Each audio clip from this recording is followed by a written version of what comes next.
Hi, I'm Tory Bruno. So I'm just a guy who grew up on a ranch riding horses and chasing cattle around, but I also built my first rocket when I was 10 years old from moldy old dynamite and scrap iron pipe, and I survived it to tell you the story here today. Well, now I'm an engineer and a rocket scientist for the last 40 years. I have developed dozens and dozens of exotic and high-tech systems for our country, and I can tell you that this career has been nothing short of an adventure. I have slept on a torpedo, on a nuclear-armed submarine. I have shot a bullet out of the sky with another bullet. I have destroyed a ballistic missile in flight from a giant flying laser, and I have sent a helicopter to land on the surface of Mars. There is no adventure like a life in service to exploration, to space, and to the security of our great nation. So welcome to this new show. I am very much looking forward to pulling back the curtain and sharing some of this with you. So welcome to the burn sequence. I'm really excited this week. This is our inaugural launch of the burn sequence, and I have just an outstanding guest that's going to be joining me, General Les Lyles, who has just a tremendous background in space and in missile defense and in a whole host of things. Of course, the Air Force writ large. He was the vice chief of the Air Force at one point, so we're going to have a really fun conversation. Part of what we're going to discuss is Golden Dome, and this has been on my mind a lot lately because we knew that there was an opportunity for the country to start an initiative to get a truly robust defense of our homeland. I think a lot of people imagine that we already have this, that when they're at home or their children are at school or they're at work, that our country is somehow protected by a very comprehensive missile defense system should we ever be attacked. And the reality is it's just not true. What we have today is really focused on only North Korea and even to a lesser extent Iran. And it's a single system based in Alaska called the Ground-Based Mid-Course System. And so this is our chance under this administration to really expand that out. It's important, in my opinion, because the nature of the threat has changed so much. There are now ballistic missiles in the hands of many, many countries. They have the capability to reach into the United States and harm and threaten our civilian population. And it's getting more and more every day.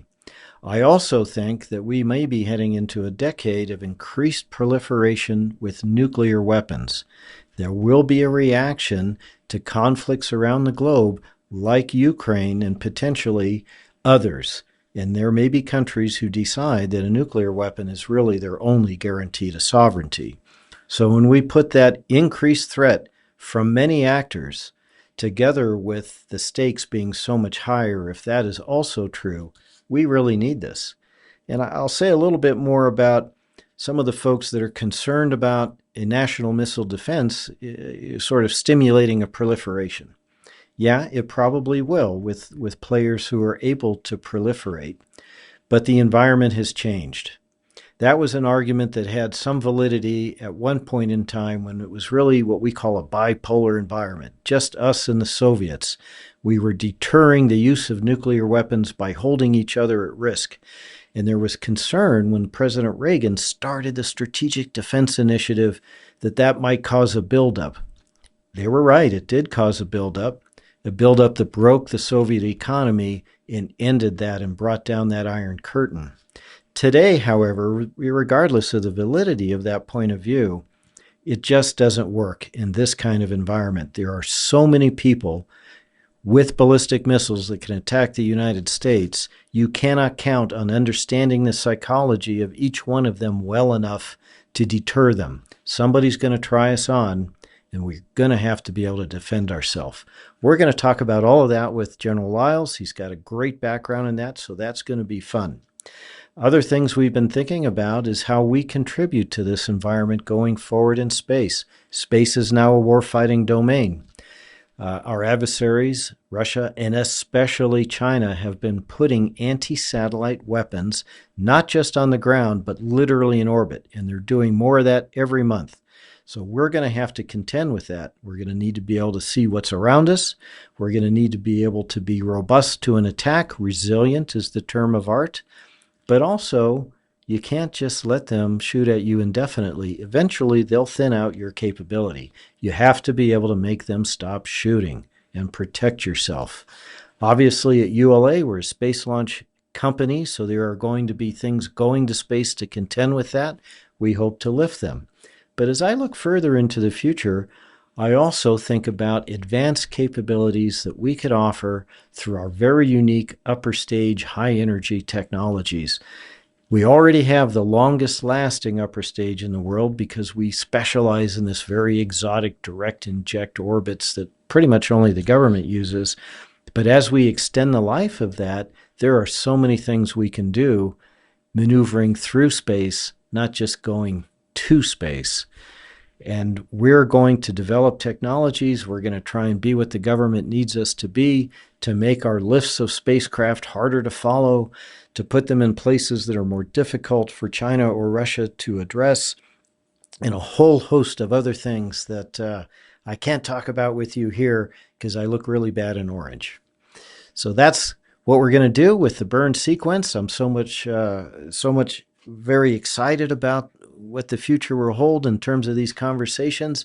We're having a great inaugural episode with General Les Lyles. He is one of the smartest guys I've ever worked with.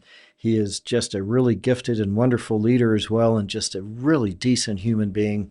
And I think we're going to have a really fun conversation today, and there will be more after with even other interesting guests. So thank you, and thanks for tuning in. Well, hi, we are here today with the burn sequence, and I am really excited to have our first and inaugural guest, retired 4-star General Les Lyles. He has had just a tremendous, illustrious career. Les, of course, was once the vice chief of the Air Force. He ran the Ballistic Missile Defense Organization, now called MDA. I think Les has been more busy after he retired from the Air Force than even when he was in uniform. He's been on the boards of directors of important companies like General Dynamics and KBR. He led a council that studied space policy to make recommendations to the president. He's been active on the Defense Science Board. He's led committees in the national academies. And he and I served together when he led the Users Advisory Group for the National Space Council, and so many more things. Les, welcome to the burn sequence. Well, Tory, thank you very much, and thank you for the honor of being your inaugural participant in this. I'm looking forward to it. Thank you. Oh, you're very welcome, and we are so excited to have you. I thought it would be fun today to talk about the president's recent announcement around Golden Dome. And so what do you think, Les? Does America really need a more robust defense for the homeland against ballistic missiles and other threats? Tory, I think the answer to the question of does America need more robust defense against missile threats of a wide variety of different types, the answer is unequivocally yes to me. It's something that I think just the politics, the international politics of things that are going on today, the threat involvement, which is more challenging. Most people don't realize that than it may have been a decade or so ago. And it's certainly more robust than when I had the honor of running the Ballistic Missile Defense Organization. It is really daunting, a little bit scary, the potential there. And I think most people think that because we used to have a missile defense program, we called it that we really had been able to counter the threats.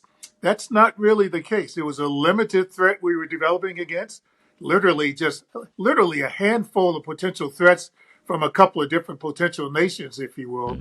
Nothing like what today's capabilities are and what the threat picture is like. So we definitely need something more robust, something to give us more confidence that we can protect ourselves. Well, I couldn't agree more. And I've been asked the same question, and I feel it's really just driven by that threat environment. And, you know, when you were running the office and I was down in one of the contractors supporting you developing systems, yeah, it was a very focused and sort of limited thing. But today, I think the threshold for acquiring ballistic missiles is so much lower, and so many more countries have them. Do you think that really changes the character of this in that way? It does change the character completely, Aturi, in part because of technology maturation. Back when we started, President Reagan started SDIO, the Star Wars Strategic Defense Initiative Organization and Office. Again, we're talking about a limited threat, and there were lots and lots of questions about the technology. Is the technology mature? Can we actually do this? And we proved that it could be done. The old adage I used to like to say of hitting a bullet with a bullet in space sounds extremely daunting, but it's routine in today's technology. And the capabilities there, the technology is definitely there. So I have no doubt it can be done. Some of the challenges are going to be non-technical. They're going to be political to some extent. They're going to be financial or funding. They're going to be policy. A lot of other things I think are going to be major considerations as to whether something like this can be done, particularly in a short time frame. Yeah, the president said he wanted to have a capability in place before the end of the term, 3.5 years, I think he said. How, if you were advising him today, how would you advise that he go about making a timeline like that? The first thing I would do, again, just like you, Terry, I believe in being completely open and honest in things and being very forthright to tell people the facts, not something they may wish. And what I would immediately do is go back to when I was running BMDO. You may recall back then the Congress, the administration mandated that we develop a National Missile Defense Program, NMD, in 3+3. 3 years of development and 3 years of fielding it. Sounds very familiar, doesn't it? Sure Uh, does. announced, announced yesterday. And we ran into lots of challenges, probably most of which were technical, but all the other things I mentioned, the funding, getting support, the will of the American public, the will of Congress, um, the policy considerations, lots of other things came into the picture. And the one thing that I remember more than anything else was even with our basic missile defense system, the theater missile defense system, one of the challenges we had was this, everybody was trying to do something very quickly. And you know the old adage again, if you want something bad enough, you'll get it bad enough. And so we and I say I take culpability and responsibility because I was running the organization, but the contractors also and the services, Army, Air Force, were trying to do things so quickly. We cut steps in terms of management. You're a great, great engineer and manager and leader. Some things are fundamental. And when you cut out systems integration and systems engineering or cut it short because you're trying to do things quickly, you pretty quickly run into problems. And that's what we ran into. So my caution to the president is we can do it, sir. We got the technology. The American people can accomplish almost anything if the will is given to them and they have the resources. But you got to make sure you don't try to do things so quickly that you miss some basic steps. Well, I think that's great, great advice. I was there with you.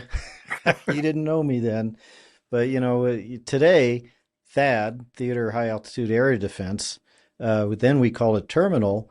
Today it's the gold standard. It's got 100% mission success. It's deployed with our troops and our allies, but you're talking about the old DEMVAL program, I think, that era. I think they like to call it PD and RR now, but it was DEMVAL when I was there. I was a designer.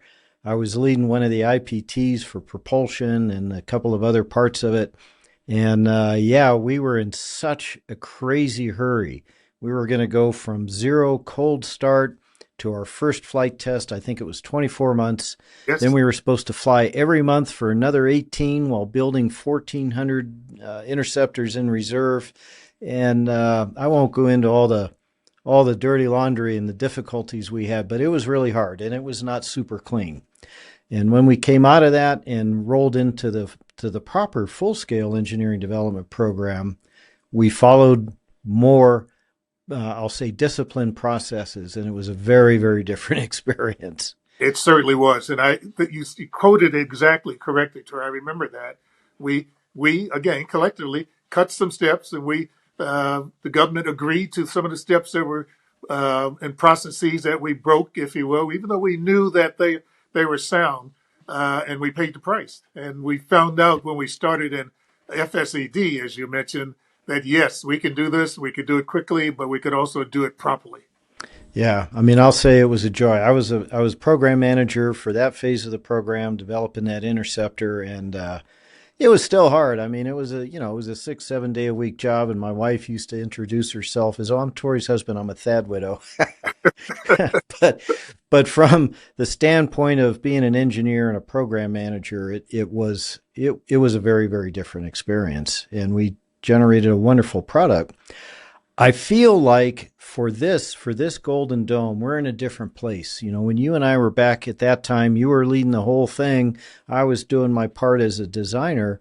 We didn't even have these technologies. I remember when hit to kill was, controversial and people would say it wouldn't work, and but today, we have programs in production. Isn't that true? Yes, and you're right. It is definitely a different age. The technology is much more mature. Things that we only dreamed about back then are things we take for granted today because they're so routine. And thanks to commercial space activities around the world with partners and definitely United States, those kind of things are going on routinely. But I still hope we don't lose the bubble and forget the basics, if you will. If I can go back just prior to that, I think I hadn't met you then at the time when I was leading the Space Launch Recovery Program, and Oh we were yeah. developing the second generation of the Delta medium launch vehicle, Delta II.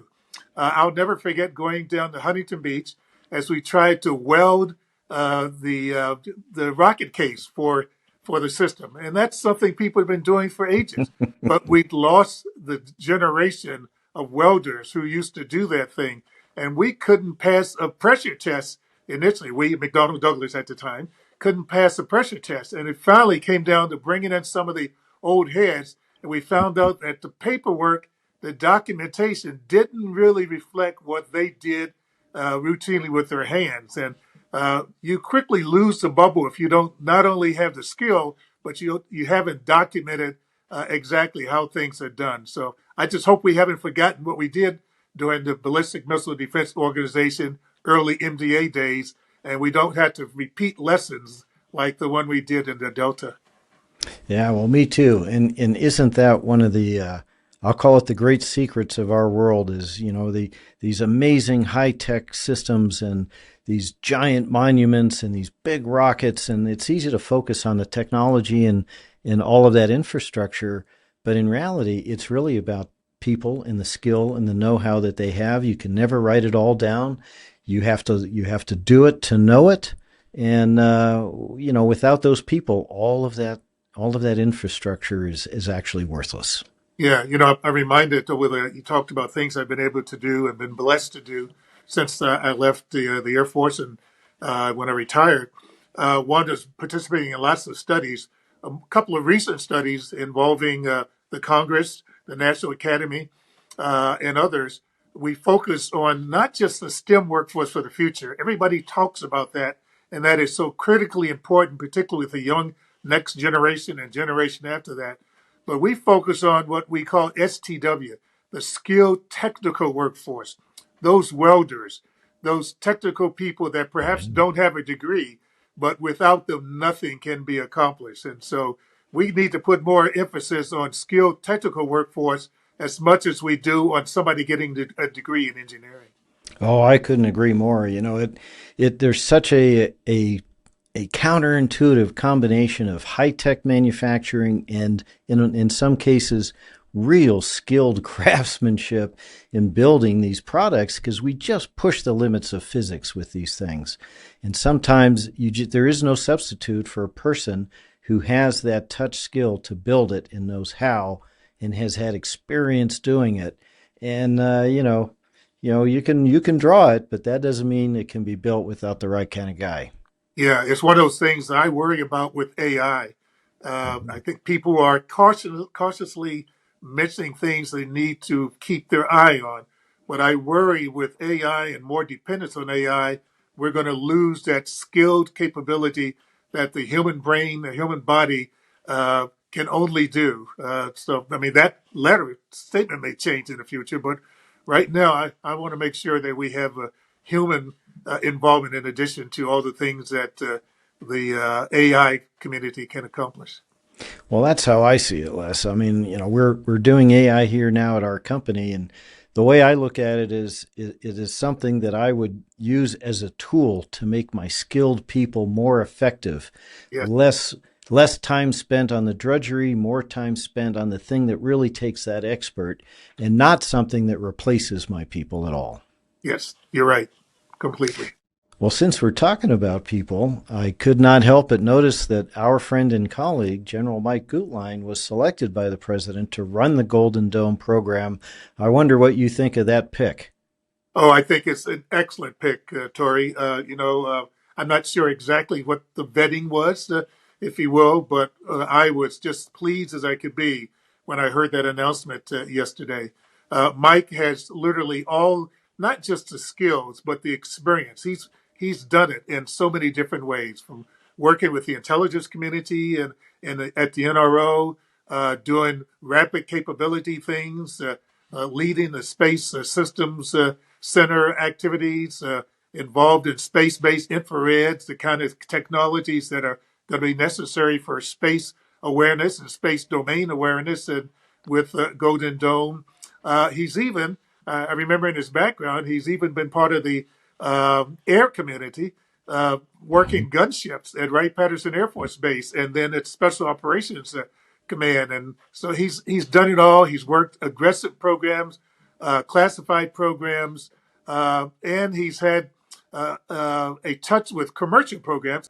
I think this one is a home run as far as I'm concerned. Well, I couldn't agree more. He is such a good program manager, and he's a very experienced procurer of systems for the government. But as you point out, these are very specialized technologies and domains. There aren't a lot of people that really understand missile defense, and there are fewer that understand both missile defense and the space domain. I really feel like General Guttlund's got the whole package. He does. And with his personal skill and personality, he'll do a lot to bring those different communities together. Some of them obviously already are, but with his experience and knowledge and wisdom, I just think he's going to be superb in bringing those communities together where they need to, or keep them separate where they don't need to be. So, uh, this again, I think the president hit a home run in this one. Yeah, I think so too. Since we're talking about space, I wonder what your thoughts are on how the space domain will be a part of this Golden Dome and what new things might happen there. Well, Tori, when I think about and have been thinking about Golden Dome, and actually even before that term was mentioned, just watching over the last several years the Raphael Iron Dome of the Israelis and seeing how effective it really is, I have to admit I was surprised the first time it was sort of tested in combat, if you will, to see how good it was in terms of addressing the threat and, more importantly, addressing the proliferation of the threat, the numbers of threat vehicles. And so um, I thought back again with my BMDO experience, the MDA experience, and space really is the heart and soul of everything there, from detection and awareness uh, to early awareness of what environment might be, and then obviously in terms of being able to detect and discriminate against threats versus things that may not be threats. And that environment is even tremendously more difficult today because of all the different systems that are up there that aren't threats. That's going to really complicate the picture. Low Earth orbit, everything going to be really tested. So I see space that's literally it's the seas, if you will, high seas of the future for everything that needs to be done to protect our nation. Yeah, I think so too. We looked at that back in the beginnings of the programs we were talking about with things like Brilliant Eyes, which is really now SIBRS, Yeah. Brilliant Pebbles, which was a space-based interceptor, and now, of course, we have a new kind of threat. We have the hypersonic glider. How do you see space fitting into helping us contend with that? Well, space to me, I mean, obviously, air and air. the air domain will always be very, very important and critical. But the high ground of space gives you an opportunity to surveil so much larger areas to actually, with the right kind of sensors, and we have that capability and technology today to really determine a threat early enough that you can actually engage it. And then again, I'm thinking back to both today's environment and watching what the Israelis have been able to be able to discriminate, to target and fix, and be able to actually hit something so that you can intercept it. You can only do that from space. Yeah, I agree. And I'm glad you touched on that a couple of times. One of the elements of what the Israelis have to contend with is what we would call a mass raid as a term of art in our community. And, when you're using an interceptor to destroy the threat, you have a finite magazine. You only have so many of them. And we are forced in missile defense to launch against every credible object. So it is so important to know what the warhead is and to reduce that number of objects so that they can't overwhelm us and empty that magazine, isn't it?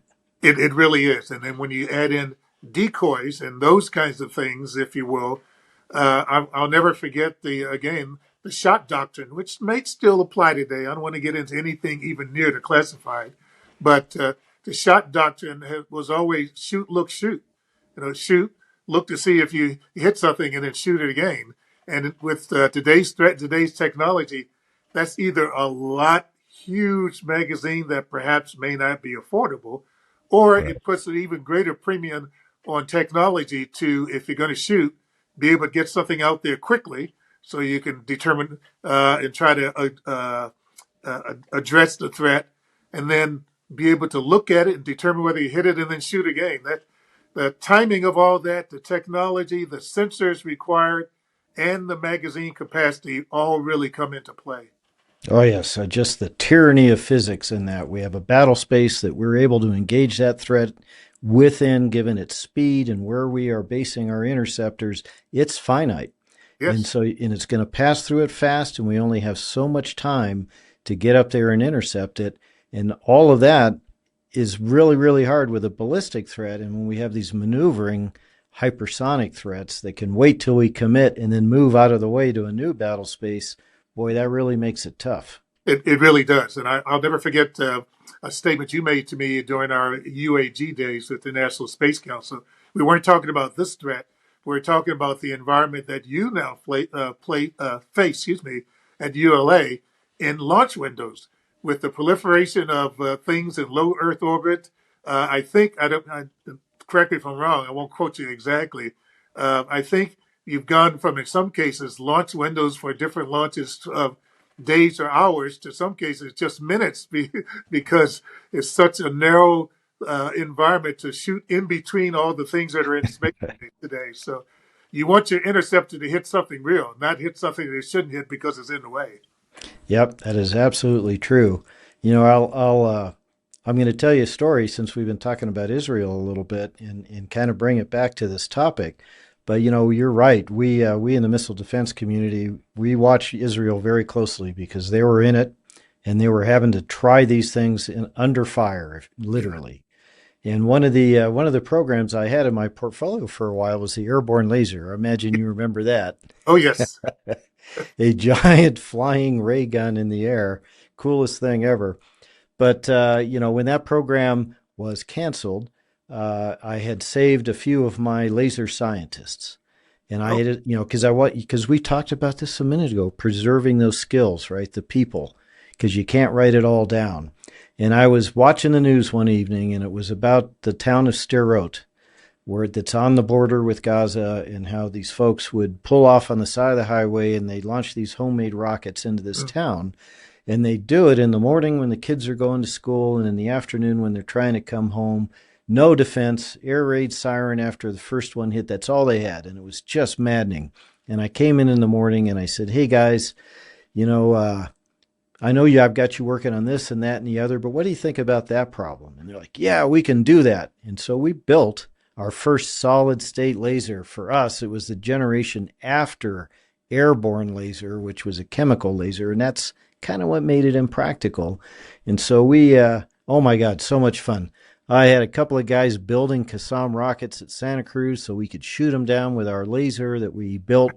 We had a just a generator making electricity and a welding laser that we got that had really good beam quality. That was our light source. You know, the magic is in the beam control, fire control, Yeah. of Yeah. course.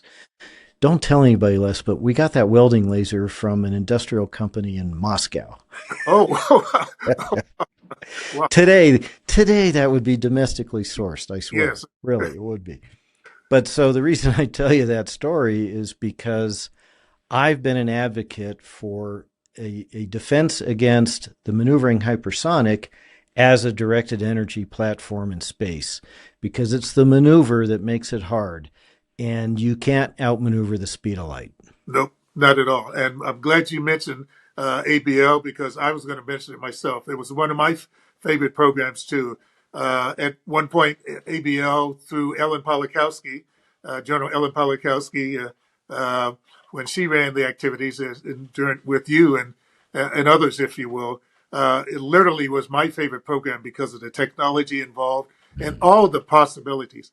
I was in spite of that big behemoth 747 platform of the airborne laser program and the chemical oxygen, the iodine fuel, if you will, to me, it was just an ideal sort of thing that we needed to refine, mature, get the technology to where it could actually make it operational. We proved, for those who don't know, we proved that it worked. I mean, we did have a couple of shots and proved that it worked. So boost phase intercept was possible if you're in the right Mm-hmm. area to use it and you don't have a threat, if you will, so of shooting the ABL down.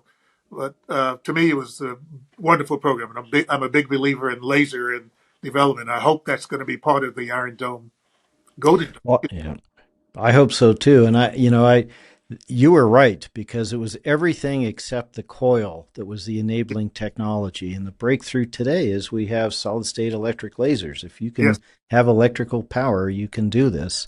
I'll tell you though, listen, when the president at that time canceled it, we had our feelings hurt. We had to admit to ourselves that having that liquid rocket engine fill up two-thirds of the airplane to make photons might have not been practical. Uh, it was, however, the most fun canceled program I've ever had because we spent that last year, as you said, just showing that it worked. Because, we had, to your point about how you do things properly, we had a big, complicated test plan that was going to run out for a couple of years and hit every knowledge point and everything. And we literally threw it in the garbage. We went to a whiteboard in my office and we said, all right, when they canceled this, they said some things that were true, some things that weren't. It hurt our feelings. How can we prove them wrong and all the other stuff? We just flew around for a year blowing stuff up. It was awesome. I remember again that chemical oxygen iodine laser probably was not the ideal sort of platform, if you will, for doing that sort of thing, and it was a nightmare to think about it. That fuel that you required for the laser mechanism, but it was a fun program because it was important, but also the technology was so Buck Roger, if I can use that. Yeah.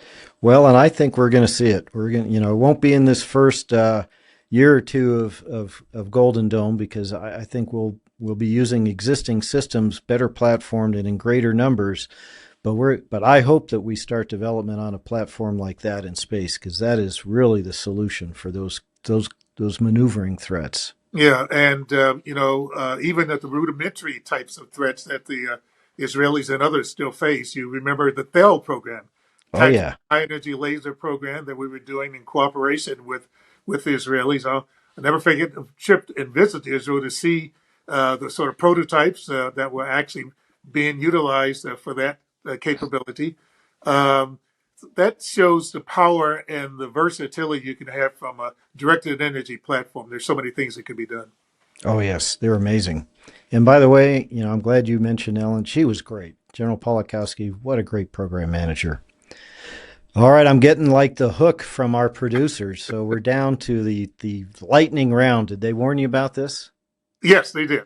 Okay. But I So didn't pick. I've got Well, good, because I hope I could surprise you a little bit, because we're going to run through like four or five of these. I'm going to give you like an A or an a B, and you just got to answer. This Okay. will be the most controversial thing we talked about today. So I'll start you with the softball. Number one, Kirk or Spock? Spock. Oh, me too. Absolutely. All right, now we're going to get a little harder. Teddy Roosevelt or JFK? JFK, because he inspired so many. I could go Teddy Roosevelt because he also inspired people with his handicap, physical handicap, but JFK because his vision was never realized. And so it may not be the right answer, or may not have been the right answer if history had completed. But in terms of what was left open, it was an inspiration. I agree, but I'm kind of a Teddy guy. I'm a TR guy myself. All right, here comes another one. We were just talking about it. Brilliant Pebbles or Airborne Laser? Ooh, ABL. Brilliant Pebble is great, obviously, but because of my personal experience with ABL and the kind of things that you and I just talked about, I was always a fan. I'll tell you one little story here. Uh, there's lots of people who we don't think are involved in appreciating technology and appreciating national security. One of those guys, a name you'll recognize, Dan Aykroyd. Dan Aykroyd, thanks to your friend and my friend, Skunk Baxter, Jeff Skunk Baxter of the original Doobie Brothers, Yep. I found out that Dan Aykroyd really loved technology. And so at his surprise 50th birthday party at the Mohegan Sun Resort up in Connecticut, uh, Skunk Baxter invited me to be there. And I presented a model of the airborne laser to Dan Aykroyd for his surprise birthday party, and he was thrilled. So ABL, I'm sorry, is the answer. Long winded. That that's all right. That's an awesome story. I love that. I didn't know that one. All right, here's another one now. I'm going to warn you ahead of time. There is a right answer to this one. Okay. Thad or Aegis? Bad. Bad. All right. Definitely. Aegis, I have to love because of what it does and how it still proliferates in so many different seaborne platforms, if you will, or even Aegis ashore in a couple of places over in Europe. But that just brings back lots of memory, some pain occasionally, but lots of memory, and its capability is so great. Awesome. All right, you got that right. All right, last one. Atlas or Delta? Well, when I was brought back to, I had three different assignments at Los Angeles. First, as a second lieutenant, as a rocket propulsion instructions engineer for Atlas, Atlas Space Launch Vehicle, SOV 3A. So you would think it would be Atlas, but uh, years later, when I was brought back as a colonel to lead the development of a new launch vehicle, it was Delta and Delta 2. And then we added Atlas 2 to that. So that's like asking which is your favorite child. I have to put both of those equal. Yep, I hear you. And I'll admit, because I get asked all the time, do you have a favorite lunch? And I usually try and demur and say, well, I love all my children. But I'll tell you the truth. The Parker Solar Probe on the Delta IV Heavy Yes. was my favorite, and partly because it was an awesome rocket, the Delta IV Heavy. It was majestic. It set itself on fire before it left the pad. But Dr. Parker, for those of our audience who are not familiar with him, he is the scientist who initially theorized the presence of solar wind. Yep. And they thought he was a nut. And they told him, what are you talking about? Space is a hard vacuum. It's not full of material, but he was a rebel and he stuck to his guns. And of course, we know today that of course he was right. And I felt like that launch was the culmination of his life's work. We had him at the pad. He was 90 years old, and he touched his rocket, and he stood on the top of the building with us at the dock, and it rattled, the railings and shook the sky and the earth, and it went up into the heavens, and he had a little tear in the corner of his eye, and it was just, how could you beat that? No, you can't. That's a great, great story, and that's one that needs to be told to far more people than just all of us rocket and space guys. Other people need to hear something like that too. Well, maybe we'll get some subscribers to our new channel and they'll hear it. Well, Les, we're out of time. I have to say thank you so much. This was so much fun. I think I could sit here and talk to you all day. Oh, same here, Terry. Thank you. You've had a wonderful, wonderful career and still are. So I look forward to coming out to one of your launches. We're going to make that happen. And you can't see it on this camera, but in your honor, I wore my SDI pin I in my saw that. lapel. You came in and sat down. I saw that. Awesome. Well, Les, thank you again. The burn sequence is out till the next time, till the next ignition, and we sure appreciate your time, General. Thank you, Tory. Thank you very much. God bless you and your great team out there. All right, that was a really fun conversation. Thank you for tuning in and joining us. And I never thought I would say these words, but like and subscribe. Bye-bye.